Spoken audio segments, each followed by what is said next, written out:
Assalamualaikum, salam sejahtera untuk kita semua. Semoga semuanya selalu dalam lindungan Tuhan Yang Maha Esa. Perkenalkan, nama saya Maria Magdalena Bupu, Program Studi Ilmu Komunikasi, Universitas Tribuana Tunggadewi Malang, Angkatan tahun 2020. Pada kesempatan ini, saya akan memaparkan materi mengenai teori spiral keheningan.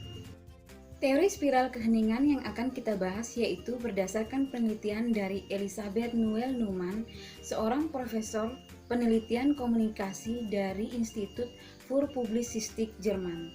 Teori ini pertama kali dikemukakan melalui bukunya yang berjudul The Spiral of Silence. Teori ini awalnya dikembangkan pada tahun 1930, namun dipublikasikan pada tahun 1970. Apa itu pengertian teori spiral keheningan? Teori spiral keheningan adalah sebuah teori yang memberikan perhatian pada pandangan mayoritas dan menekan pandangan minoritas. Elisabeth Noelle-Neumann sebagai penemu dari teori spiral keheningan menjelaskan 3 asumsi sebagai dasar dari teori tersebut. Asumsi yang pertama, masyarakat mengancam individu-individu yang menyimpang dengan adanya isolasi. Rasa takut terhadap isolasi sangat berkuasa. Teori keheningan disebabkan oleh perasaan takut dan terkucil dari lingkungan yang berbeda pendapat. Teori ini bukan sekedar ikut-ikutan atau berada pada pihak yang menang, tetapi berusaha menghindari dari situasi yang terisolasi dari masyarakat sosialnya. Asumsi yang kedua adalah rasa takut akan situasi menyebabkan individu-individu untuk setiap saat mencoba menilai iklim opini. Spiral kebisuan memberikan argumentasi bahwa orang selalu bertindak sebagai penilai iklim publik orang. Hal tersebut disebut dengan istilah kuasai statistik, yaitu adanya perasaan yang cukup meyakinkan dalam diri seseorang. Suatu pendapat atau pandangan tertentu adalah yang paling banyak mendapat dukungan atau yang diterima. Walaupun hal tersebut belum dapat dibuktikan secara ilmiah, orang mempunyai kemampuan memberikan penilaian terhadap suatu pembicaraan seseorang. Apakah mendukung atau menolak suatu pendapat? Asumsi yang ketiga adalah perilaku publik dipengaruhi oleh penilaian akan opini publik. Noelle-Neumann percaya bahwa orang tidak suka membicarakan topik-topik yang tidak memiliki dukungan mayoritas. Teori ini juga menunjukkan sifat yang tidak suka berdebat atau menghindari perdebatan. Namun demikian, teori spiral keheningan dapat menjadi faktor yang cukup dominan dalam menyampaikan pendapatnya atau tidak. Selanjutnya saya akan menjelaskan seperti apa pengaruh media terhadap teori spiral keheningan. Ia berfungsi menyebarluaskan opini publik yang menghasilkan pendapat atau pandangan yang dominan. Sementara individu dalam hal menyampaikan pandangannya akan bergantung pada pandangan yang dominan. Sedangkan media pada gilirannya akan cenderung memberitakan pandangan yang terungkap, dan karenanya spiral keheningan berlanjut. Noelle-Neumann memaparkan bahwa media tidak dapat memberikan interpretasi yang luas dan seimbang terhadap suatu peristiwa, sehingga masyarakat memiliki pandangan terhadap realitas secara terbatas dan sempit. Media massa memiliki 3 sifat atau karakteristik yang membentuk opini publik, yaitu 1. Ubikuitas, 2. Kumulatif, dan 3. Konsonan. Yang pertama, ubikuitas. Ubikuitas yaitu mengacu pada fakta. Media merupakan sumber informasi yang luas karena terdapat di mana saja. Dengan kata lain, ubikuitas dapat definisikan sebagai kepercayaan. Kepercayaan bahwa media terdapat di mana-mana.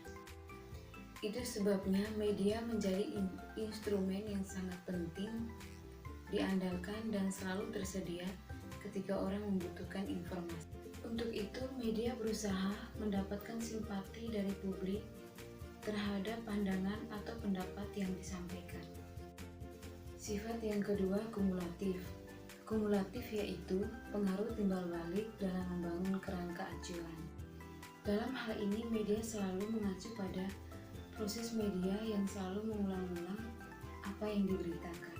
Pengulangan terjadi di sepanjang program, baik pada media tertentu ataupun pada media lainnya, baik yang sejenis ataupun tidak. Sifat yang ketiga yaitu konsonan.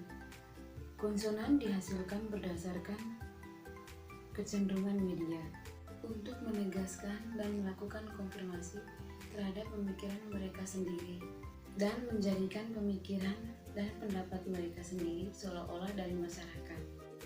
Peran media memberikan kontribusi terhadap munculnya teori spiral keheningan karena media memiliki kemampuan untuk menentukan dan menyebarluaskan pandangan-pandangan yang dinilai dapat diterima publik secara umum. Dengan demikian, mereka yang memiliki pandangan yang bertentangan dengan pandangan khalayak umum akan lebih sulit mendapatkan tempat di media. Pandangan minoritas cenderung dijadikan kambing hitam oleh media. Berikut adalah gambar yang menyerupai teori spiral keheningan menurut Elizabeth Noel-Neumann.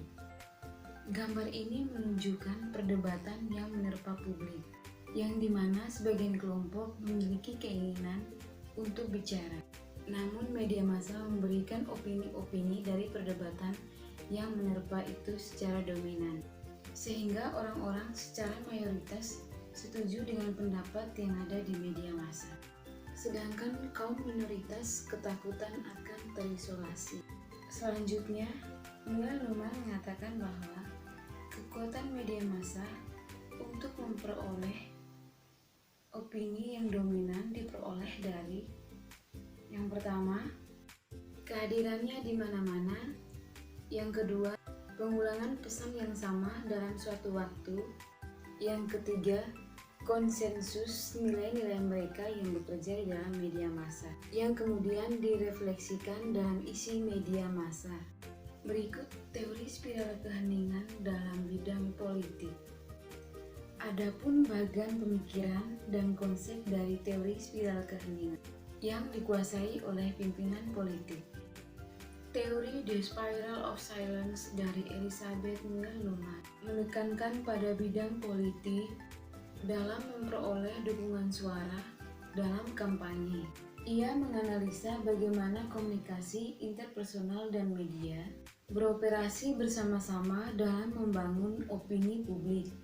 Spiral keheningan yang terjadi ketika opini mereka terpopuler, sedangkan mereka yang tidak mempunyai opini cenderung diam. Proses ini terjadi dalam spiral, sehingga satu sisi isu berhasil melalui banyak publikasi, dan pihak lainnya dengan sedikit publikasi. Penyuaraan sudut pandang mayoritas oleh media membuat kelompok masyarakat yang memiliki sudut pandang tersebut memiliki keberanian dan kepercayaan diri untuk mengungkapkan pendapat mereka. Bahkan seringkali pendapat tersebut disuarakan melalui mimbar-mimbar dan atribut pendukung seperti pemasangan spanduk, stiker, dan lain sebagainya, baik di lingkungan mereka maupun di kendaraan-kendaraan.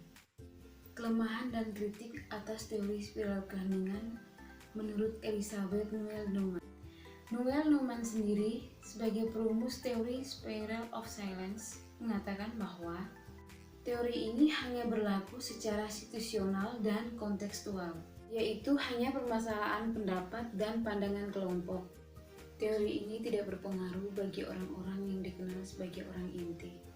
Yang dimaksud dengan orang inti di sini ialah orang-orang yang merasa diri mereka berada di posisi yang semakin kuat. Yang dimaksud dengan orang inti di sini ialah orang-orang yang merasa diri mereka berada di posisi yang semakin kuat. Biasanya orang-orang ini para intelektual, artis, dan visioner. Sedangkan yang tidak termasuk yaitu mereka yang menentang apapun konsekuensinya. Sebagai teori ilmiah, spiral keheningan menurut Neumann memiliki kelemahan karena formulasinya yang tidak lengkap dan konsep-konsep utamanya tidak dijelaskan dengan memadai. Di samping itu, teori kebiasaan sebagai teori opini publik dikelompokkan bersama perspektifnya yang lain tentang masyarakat dan media massa. Demikian yang dapat saya paparkan mengenai teori spiral keheningan berdasarkan penelitian Elizabeth Newell-Luhmann.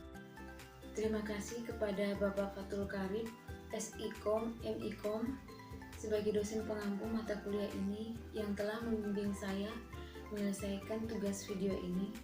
Terima kasih juga kepada teman-teman yang telah menonton video ini.